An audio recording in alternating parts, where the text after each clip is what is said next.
स्वागत है आप सभी का हमारे चैनल पर। देर ना करते हुए चलिए जानते हैं बिहार झारखंड की ताजा और बड़ी खबरें। इसके साथ ही हम आपको यह भी बताएंगे कि भारत सरकार ने किन किन नई योजनाओं को लागू किया है।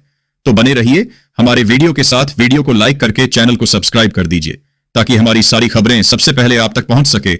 और हमें कमेंट में जरूर बताएं कि आप यह वीडियो किस जगह से देख रहे हैं। ग्रामीण परिवारों के लिए एक बड़ी राहत वाली खबर सामने आई है। स्वच्छ भारत मिशन ग्रामीण फेज 2 2025 से 26 के तहत सरकार ने फ्री शौचालय योजना फेज 2 रजिस्ट्रेशन स्टार्ट नए आवेदन फिर से शुरू कर दिए हैं, जिसमें पात्र परिवारों को शौचालय निर्माण के लिए 12,000 रुपए की वित्तीय सहायता दी जाएगी। गांव देहात में जहां आज भी कई लोग खुले में शौच के लिए मजबूर हैं, वहां यह योजना लोगों की सेहत, सफाई और सम्मान से सीधे जुड़ी मानी जा रही है। जिन परिवारों के पास घर में शौचालय नहीं है, वे अब ऑनलाइन आवेदन कर सब्सिडी प्राप्त कर सकते हैं और पूरा पैसा सीधे बैंक खाते में डीबीटी के रूप में भेजा जाएगा।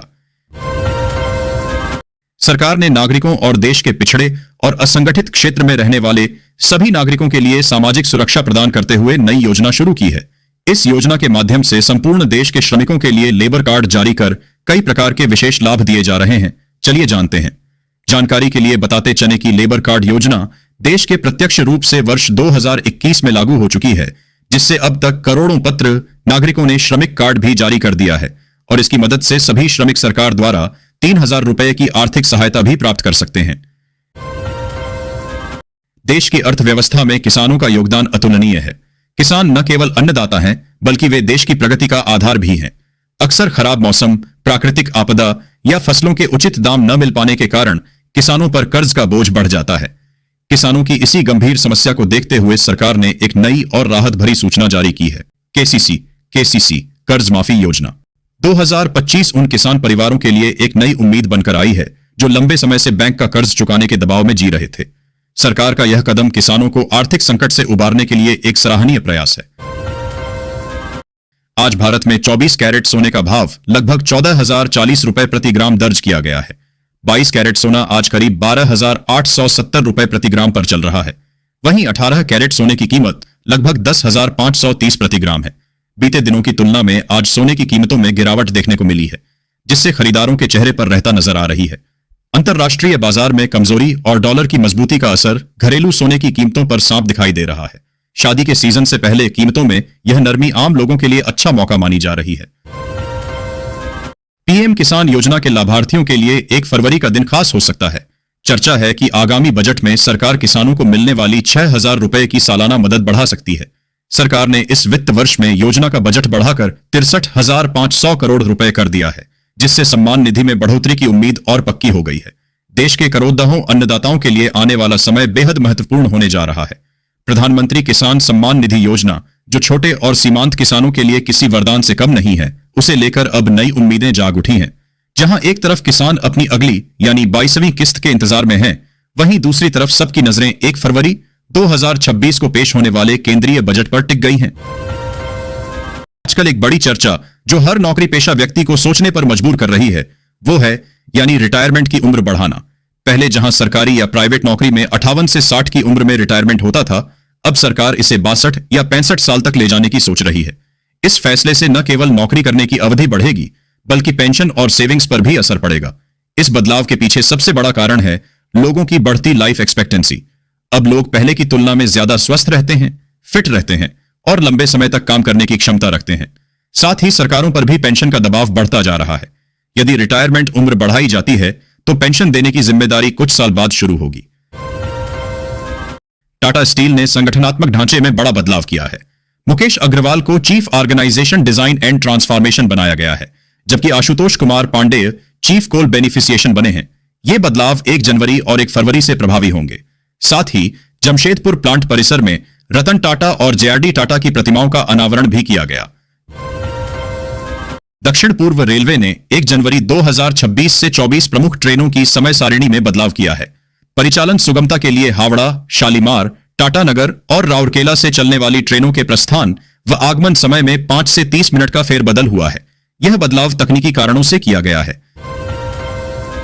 राष्ट्रपति द्रौपदी मुर्मू ने एनआईटी जमशेदपुर के दीक्षा समारोह में भावी इंजीनियरों को संबोधित किया। उन्होंने मानवीय संवेदनाओं को तकनीक से जोड़ने पर जोर दिया। कहा कि सच्चा विकास तभी संभव है जब तकनीक का लाभ समाज के अंतिम व्यक्ति तक पहुंचे। राष्ट्रपति ने सफलता को केवल बड़े पैकेज से नहीं, बल्कि जीवन में सकारात्मक बदलाव लाने से मापा। उन्होंने युवाओं से नौकरी खोजने वाले नहीं, बल्कि नौकरी देने वाले बनने का आह्वान किया। जमशेदपुर के करंडीह में ओल चिकी लिपि शताब्दी समारोह में राष्ट्रपति द्रौपदी मुर्मू भावुक हो गईं। उन्होंने संताली और ओडिया साहित्य की पंक्तियां गाकर मातृभाषा, लिपि और सांस्कृतिक पहचान के महत्व पर जोर दिया। राष्ट्रपति ने गुरु गोमके पंडित रघुनाथ मुर्मू की शिक्षाओं का उल्लेख करते हुए लिपि को समाज को जोड़ने वाली शक्ति बताया। उन्होंने अटल बिहारी वाजपेयी के प्रयासों से संताली भाषा को संविधान की 8वीं अनुसूची में शामिल करने का भी जिक्र किया। राष्ट्रपति द्रौपदी मुर्मू ने जमशेदपुर के सर्किट हाउस में परिवार के साथ सादगीपूर्ण भोजन का आनंद लिया। विवांता होटल द्वारा तैयार इस विशेष लंच में उनकी सेहत और पसंद का ध्यान रखा गया। शाही पनीर की जगह रेड राइस, रागी रोटी और लौकी टमाटर जैसी सब्जियां परोसी गईं। इसमें उनकी बेटी, भाई और भाभी भी शामिल थे, जिससे पारिवारिक माहौल बना। ठेकुआ और गुड़ रसगुल्ला जैसे पारंपरिक व्यंजन भी थे। राष्ट्रपति द्रौपदी मुर्मू ने जमशेदपुर में एनआईटी दीक्षा समारोह से लौटते समय अपना काफिला रुकवाकर सुरक्षा प्रोटोकॉल तोड़ दिया। उन्होंने आदित्यपुर और खरकई ब्रिज के बीच इंतजार कर रहे आम लोगों से मुलाकात की। राष्ट्रपति ने गाड़ी से उतरकर जनता का अभिवादन किया, बच्चों को दुलारा और बुजुर्गों से हालचाल पूछा। उनके इस आत्मीय व्यवहार से जनता भावुक और उत्साहित हो उठी, जिसने जमशेदपुर के इतिहास में एक अविस्मरणीय क्षण दर्ज किया। झारखंड के राज्यपाल संतोष कुमार गंगवार ने जमशेदपुर में ओल चिकी लिपि के शताब्दी समारोह को संबोधित किया। उन्होंने संताली लिपि को संताल समाज के आत्मसम्मान, गौरव और परंपराओं का प्रतीक बताया। राज्यपाल ने ओल चिकी के जनक पंडित रघुनाथ मुर्मू को नमन करते हुए कहा कि यह लिपि राज्य की सांस्कृतिक पहचान का मजबूत आधार है। उन्होंने युवाओं से इसे तकनीक से सशक्त बनाने का आह्वान किया। राष्ट्रपति द्रौपदी मुर्मू की उपस्थिति ने समारोह को ऐतिहासिक बनाया। मुख्यमंत्री हेमंत सोरेन ने जमशेदपुर में ओल चिकी लिपि के शताब्दी समारोह में संताली लिपि को संताल समाज की अस्मिता और सांस्कृतिक पहचान का आधार बताया। उन्होंने कहा कि ओल चिकी केवल अक्षर नहीं, बल्कि संताल समाज की आत्मा और स्वाभिमान का प्रतीक है। सोरेन ने पंडित रघुनाथ मुर्मू के योगदान को याद करते हुए संताली भाषा को समाज की सबसे बड़ी शक्ति बताया, जिसने इसे वैश्विक पहचान दिलाई है। राष्ट्रपति द्रौपदी मुर्मू मंगलवार को जमशेदपुर पहुंची। सोनारी एयरपोर्ट पर उपायुक्त ने उनका स्वागत किया। सुरक्षा के व्यापक इंतजाम किए गए थे। 45 गाड़ियों के काफिले के साथ वे कर्णडीह स्थित जाहिर गाड़ गईं, जहां उन्होंने पूजा अर्चना की। मुख्यमंत्री हेमंत सोरेन और राज्यपाल संतोष गंगवार भी उनके साथ थे और उन्होंने भी पूजा की। प्रशासन पूरी तरह सतर्क रहा। झारखंड की महिला अंडर 19 टीम ने पुणे में आंध्र को 4 विकेट से हराकर वनडे ट्रॉफी के सेमीफाइनल में जगह बनाई। कप्तान प्रियंका लूथरा ने दबाव में नाबाद 104 रन की शानदार पारी खेली, जिससे टीम ने 263 रनों का लक्ष्य हासिल किया। नेहा और भूमिका ने 2-2 विकेट लिए। रांची में पेयजल एवं स्वच्छता विभाग के लगभग 200 आउटसोर्सिंग कर्मचारियों को 3 महीने से वेतन नहीं मिला है। इससे वे आर्थिक संकट का सामना कर रहे हैं। कर्मचारियों ने 30 दिसंबर तक भुगतान न होने पर काम बंद कर आंदोलन की चेतावनी दी है, जिससे शहर की जल आपूर्ति ठप हो सकती है। विभाग और आउटसोर्सिंग कंपनी एक दूसरे पर भुगतान में देरी का आरोप लगा रहे हैं। झारखंड कर्मचारी चयन आयोग JSSC की संयुक्त प्रतियोगिता परीक्षा में सफल 1927 अभ्यर्थियों को आज रांची के मोरहाबादी मैदान में मुख्यमंत्री हेमंत सोरेन नियुक्ति पत्र सौंपेंगे। यह नियुक्ति 6 विभागों में विभिन्न पदों के लिए है। कार्मिक विभाग ने प्रमाण पत्रों की जांच पूरी कर ली है। वित्त सचिव प्रशांत कुमार नोडल पदाधिकारी और रांची उपायुक्त मंजूनाथ भजंत्री कार्यक्रम की व्यवस्था संभालेंगे। झारखंड की राजधानी रांची में कड़ाके की ठंड जारी है। न्यूनतम तापमान 2.5 डिग्री सेल्सियस तक पहुंच गया है। मौसम विभाग के अनुसार अगले 3 दिनों तक ठंड से राहत के आसार नहीं है। हालांकि तापमान में धीरे धीरे वृद्धि हो सकती है। शीतलहर और घने कोहरे के लिए येलो अलर्ट जारी किया गया है, जिससे जनजीवन प्रभावित हो रहा है।